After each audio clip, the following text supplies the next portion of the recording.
Balita mula sa lungsod ng Mandaluyong, 2 tao ang sugatan sa banggaan ng 2 kotse kaninang madaling araw. Ang itinuturong dahilan ng aksidente, isang truck na lumiis daw sa kanyang linya. Si Jace Sabale, naka-alerto 24.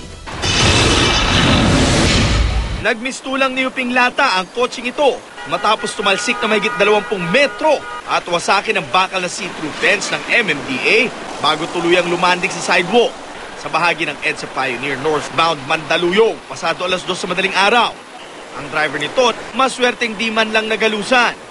Basag ang mga salamin nito habang nagkalat naman sa semento ang tumulong gasolina ng sasakyan. Nasa kalahati na yung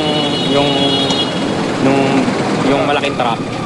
Biglang kumanan. Kaya ako naitabi ko. Not knowing na meron ding kasing kami. Kaya yun na lang naalala ko. Natumbok daw ng isang luxury car ang likod ng kanyang sasakyan kaya ito tuluyang tumalsik sa sidewalk. Wasak ang harapan at basag din ang windshield ng luxury car. Bahagyaring nasaktan ng driver ng luxury car na tumangging pangalanan ng abogado nito. My client's in the hospital, is being checked for his condition. I think also the female occupant of the other car in the hospital. So far, things have been settled amicably. Nagkaayos man ang dalawa, mayroon pa rin silang pananagutan. Kung mayroon man reklamo ng MMDA laban sa kanila, pwede rin naman i-settle. Pwede po sila kasuhan ng reckless imprudence ng MMDA regarding doon sa properties na damage nila.